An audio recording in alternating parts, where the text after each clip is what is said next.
Welcome to Progress Coaching Institute. Progress Coaching Institute में आपका स्वागत है। आइए हम लोग शुरू करते हैं क्लास 10th की साइंस का फर्स्ट चैप्टर, जिसका नाम है केमिकल रिएक्शंस एंड इक्वेशंस।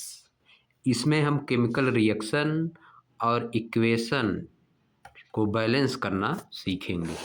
उसके पहले हम लोग देखते हैं मार्टिन एच फिशर का एक स्टेटमेंट है, facts are not science. Fact science नहीं होते हैं। As the dictionary is not literature. जैसे कि डिक्शनरी का मतलब लिटरेचर नहीं होता है, वैसे फैक्ट साइंस नहीं होते हैं। किसी भी चीज़ का फैक्ट याद कर लेना साइंस नहीं होता है, उसको समझना, एक्सपेरिमेंट एक्टिविटी करना साइंस होता है। फैक्ट साइंस नहीं होता है। तो आइए हम लोग शुरू करते हैं चैप्टर फर्स्ट। तो मैं बता दूं आपको किस तरह से पढ़ाया जाएगा। सबसे पहले एनसीईआरटी से कोई टॉपिक रीड किया जाएगा, एनसीईआरटी बुक से, क्योंकि आपके बोर्ड एग्जाम में केस बेस्ड क्वेश्चन आते हैं, जिसमें पैसेज डायरेक्ट एनसीईआरटी से लिया जाता है। केस स्टडी बेस्ड क्वेश्चन में पैसेज डायरेक्ट एनसीईआरटी से लिया जाता है, इसलिए एनसीईआरटी पढ़ना मस्ट है। एनसीईआरटी पढ़ने के बाद जिस चैप्टर की एनसीईआरटी पढ़ी जाएगी और एक टॉपिक कंप्लीट होने के बाद उस टॉपिक को आपको लेक्चर द्वारा बता दिया जाएगा, बोर्ड लेक्चर द्वारा बता दिया जाएगा। लेकिन पहले NCERT line by line read करना है, उसके वर्ड को समझना है। तो आइए शुरू करते हैं। Consider the following situation of daily life and think what happens when. नीचे दी गई consider the following situation of daily life, नीचे दी गई डेली लाइफ की सिचुएशन को कंसीडर करिए, विचार करिए, एंड थिंक और सोचिए व्हाट हैपेंस, क्या होता है जब, क्या होता है जब milk is left at room temperature during summer. Milk को रूम टेम्परेचर पर गर्मी के दिनों में, समर के दिनों में छोड़ दिया जाता है, तो क्या होता है? Milk get waste, milk get wasted, we can not use milk, we can not use that milk, the nature and identity of the initial substance of the milk have somewhat changed. यह इसका answer होगा। यानी जो milk है use करने लायक नहीं रह जाता है, उसकी नेचर आइडेंटिटी चेंज हो जाती है, दूध खराब हो जाता है, उसको हम यूज में नहीं ले सकते। An iron tawa pan nail is left expose to humid atmosphere. एक आयरन यानी लोहे का तावा, बर्तन या कील ह्यूमिड एटमॉस्फियर में, ह्यूमिड मतलब जब एयर में नमी रहती है, एयर में वाटर की मात्रा ज़्यादा रहती है, तो ह्यूमिड एटमॉस्फियर बोला जाता है, छोड़ दिया जाता है। तो क्या होता है? तो इस कंडीशन में क्या होता है? इस कंडीशन में होता है उस पर जंग लग जाती है, आयरन ऑक्साइड बन जाता है। आयरन ऑक्सीजन से रिएक्शन करके आयरन ऑक्साइड बन जाती है, लोहे में जंग जिसको बोला जाता है। If N iron tawa pan nail is left exposed to humid atmosphere, it reacts, iron of the tawa pan or nail react with the oxygen of atmosphere and made iron oxide, that is jung. Grapes get fermented, जब grapes को ferment किया जाता है यानी रख दिया जाता है, तो क्या होता है? क्या होता है? ग्रेप्स को फर्मेंट करके, ग्रेप्स को फर्मेंट करके एल्कोहल बनाया जाता है।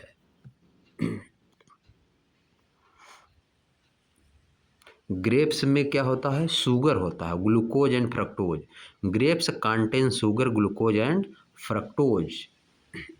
जब ग्रेप्स को कन्वर्ट फर्मेंट करेंगे तो ये कन्वर्ट हो जाता है एल्कोहल और कार्बन डाइऑक्साइड में। आगे इस प्रोसेस को हो सकता है पढ़ा जाए, लेकिन फर्मेंटेशन, ग्रेप्स का फर्मेंटेशन करने पे एल्कोहल बनता है और कार्बन डाइऑक्साइड बनता है।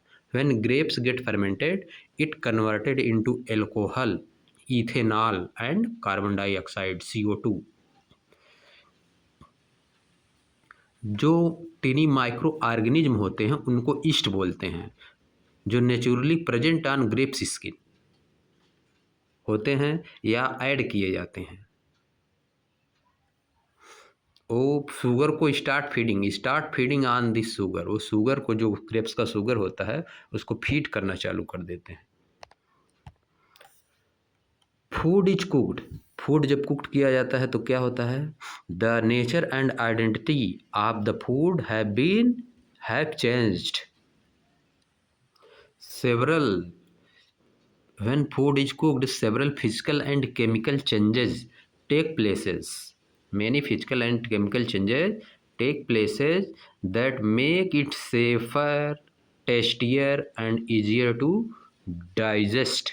After cooking the food, it is very easy to digest the food. The food become tasty. Food gets digested in our body.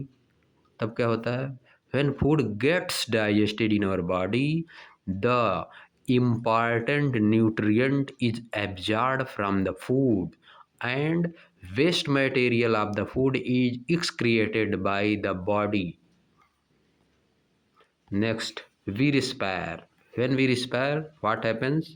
When we respire, oxygen is taken out from the air and carbon dioxide is released to air from our body. अब देखिए क्या आगे है, in all the above situation, ऊपर दी गई situation में the nature and identity of the initial substances have somewhat change. जो नेचर और आइडेंटिटी इनिशियल सब्सटेंस की है वह थोड़ा बहुत चेंज हो गई है। We have already learned about physical and chemical changes of matter in our previous classes. हम फिजिकल और केमिकल चेंज के बारे में प्रीवियस क्लास में पढ़ चुके हैं। Whenever, जब भी अ केमिकल चेंज अकर्स, जब भी एक केमिकल चेंज होता है, वी कैन से, हम कह सकते हैं that a chemical reaction has taken place, कि एक केमिकल रिएक्शन हुआ है। You may perhaps be wondering as to what is actually meant by a chemical reaction. आप शायद आश्चर्य में होंगे कि केमिकल रिएक्शन का मतलब वास्तव में एक्चुअली क्या होता है। How do we come to know that a chemical reaction has taken place? हम कैसे जानेंगे, कैसे जान सकते हैं कि केमिकल रिएक्शन हुआ है। Let us perform some activities to find the answer to these question. आइए एक्टिविटी कुछ परफॉर्म करते हैं इन क्वेश्चन का आंसर जानने के लिए। एक्टिविटी 1.1 देखिए। एक्टिविटी 1.1 क्वेश्चन दिया है, this activity need the teacher assistance. इस एक्टिविटी में टीचर का मदद चाहिए, टीचर के सहायता से की जानी चाहिए एक्टिविटी। क्या activity, it would be better if student wear suitable I glasses. यह अच्छा होगा कि अगर स्टूडेंट जो है आई ग्लास पहने, अच्छा वाला सुटेबल आई ग्लास पहने। Clean a magnesium ribbon about 3 to 4 centimetre long. Magnesium ribbon को 3 से 4 सेंटीमीटर तक क्लीन करिए। कैसे, by rubbing it with sand paper, sand paper से इसको लेकर रगड़ कर, रब करके इसको शांत करें, साफ कर लेना है। सैंड पेपर एक तरह का पेपर होता है जिससे आयरन को रगड़ा जाता है, एल्युमिनियम, मैग्नीशियम, जिसपे भी जंग लग जाती है उसको रगड़ा जाता है। जंग को बोला जाता है इंग्लिश में रस्टिंग। क्या है रस्टिंग? रस्टिंग होता है, जंग लगने की जो प्रोसेस होती है रस्टिंग होती है। Rust is the reddish brown coating that forms on iron when it react with air and moisture. जब आयरन जो है एयर और मॉइस्चर से रिएक्ट करता है तो रेडिश ब्राउन, रेड कलर का और ब्राउन कलर का एक कोट बन जाती है, परत बन जाती है, तो उसको बोला जाता है रस्ट। हिंदी में बोला जाता है जंग। लोहे पे लगती है मॉइस्चर और एयर के प्रेजेंट में। उसको रगड़ने से, सैंड पेपर से उसको रगड़ने से वो जो है रस्ट होती है वो साफ हो जाती है। तो उसी तरह से मैग्नीशियम रिबन को रगड़ा जा रहा है। फिर क्या करना है, hold it with a pair of tongs, एक जोड़ी चिमटे से, एक पेयर ऑफ टोंग्स, चमटा देखिए यहाँ पे बना हुआ, टोंग से मैग्नीशियम रिबन को सैंड पेपर से रगड़ के साफ करके उसको पकड़िए। Burn it using spirit lamp और बर्नर, इसको बर्नर का या स्प्रिट लैम्प का, ये है बर्नर या बर्नर है जलाता है जो, स्प्रिट लैम्प का यूज करके उसको बर्नर जलाइए। फिर क्या होता है, कलेक्ट द एसो फार्म, इस तरह से बनी हुई जो राख होती है, एस होती है, उसको कलेक्ट करिए इन अ वॉच ग्लास। एक वॉच ग्लास में, या देखिए वॉच ग्लास, ग्लास शीशे की है। उसमें कलेक्ट करना है एज शोन इन फिगर 1.1, जैसा कि फिगर 1.1 में दिखाया गया है। Burn the magnesium ribbon keeping it away as far as possible from your eyes, magnesium ribbon को अपनी आई से जितना दूर हो सके उतना दूर रख के उसको बर्न करना है, क्योंकि यह आँखों के लिए नुकसान करता है। It can damage your eyes. What do you observe, आप क्या ऑब्जर्व करते हैं। अब देखिए बगल में जो एक्टिविटी दिया है उसका फिगर बनाया है। मैग्नीशियम रिबन लिया गया है, इसको टांग से पकड़ा गया है, बर्नर से इसको जलाया जा रहा है। अब इस वॉच ग्लास में लिया जाएगा मैग्नीशियम, जो है मैग्नीशियम ऑक्साइड, जो ऐश बनेगी मैग्नीशियम को जलाने पे, उसका नाम है magnesium oxide. Burning of magnesium ribbon in air and collection of magnesium oxide in a watch glass. अब देखिए क्या है, you must have observe that magnesium ribbon Burns with a dazzling white flame, आप निश्चित रूप से यह ऑब्जर्व करेंगे कि जो मैग्नीशियम का रिबन है वह जलता है with A dazzling white flame, एक वाइट फ्लेम के साथ, लौदार वाइट फ्लेम के साथ जलता है, and changes into A white powder, और वाइट पाउडर में चेंज हो। यहाँ पे एक वर्ड है डैजलिंग, डैजलिंग, डैजलिंग का मीनिंग क्या है, very bright, very bright, dazzling का मीनिंग होता है very bright, very bright, extremely attractive, white flame के साथ बढ़ेगा, वेरी ब्राइट वाइट फ्लेम के साथ मैग्नीशियम रिबन बर्न होगा और वाइट पाउडर में चेंज हो जाएगा। डैजलिंग का मतलब very bright, extremely attractive, impressive flame होती है। This powder is magnesium oxide, इस पाउडर का नाम है magnesium oxide. It is formed due to the reaction between magnesium and oxygen present in the air, यह मैग्नीशियम और ऑक्सीजन के बीच रिएक्शन होने से बना है जो कि एयर में प्रेजेंट है ऑक्सीजन। अब एक्टिविटी 1.2 देखते हैं। इसी प्रोसेस को हम बोलते हैं केमिकल रिएक्शन, जो प्रोसेस हुआ है इसको हम क्या बोलते हैं, केमिकल रिएक्शन। यानी मैग्नीशियम का ऑक्सीजन की, एयर में ऑक्सीजन के प्रेजेंट में जलने की जो प्रोसेस है ये क्या है, रिएक्शन है। अब एक्टिविटी 1.2 देखते हैं। Take lead nitrate solution in a test tube, lead nitrate solution लीजिए, एक टेस्ट ट्यूब में लेड नाइट्रेट का सोल्यूशन लीजिए। Add potassium iodide solution to this, इसमें पोटेशियम आयोडाइड सोल्यूशन को ऐड करिए। व्हाट डू यू ऑब्जर्व, आप क्या ऑब्जर्व करते हैं। अब ये एक्टिविटी परफॉर्म करना है, बनेगा क्या इस एक्टिविटी में, इस एक्टिविटी के लेड नाइट्रेट और पोटेशियम आयोडाइड को जब मिलाएंगे तो बनेगा आपको लेड आयोडाइड बनेगा और पोटेशियम नाइट्रेट बनेगा। लेड आयोडाइड और पोटेशियम नाइट्रेट।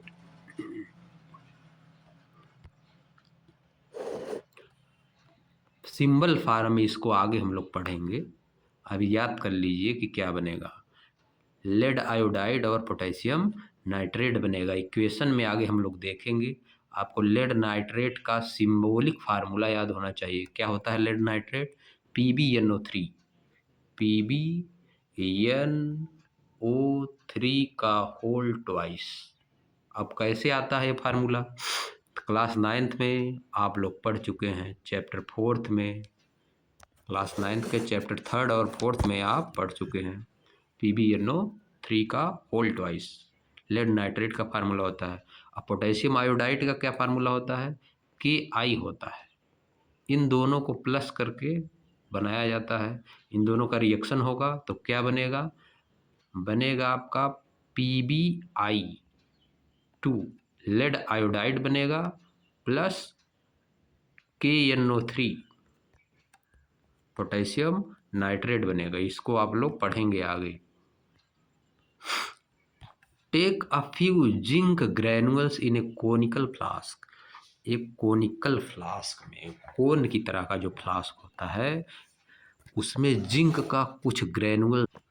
अब ग्रैनुअल्स क्या होता है? टिनी पार्टिकल, छोटे छोटे पार्टिकल्स होते हैं किसी भी सब्सटेंस के, छोटे छोटे पार्टिकल, यानी जिंक के छोटे छोटे पार्टिकल्स लेना है। और टेस्ट ट्यूब, एक टेस्ट ट्यूब में लीजिए या तो कोनिकल फ्लास्क में लीजिए। ऐड डाइल्यूटेड हाइड्रोक्लोरिक एसिड और सल्फ्यूरिक एसिड टू दिस।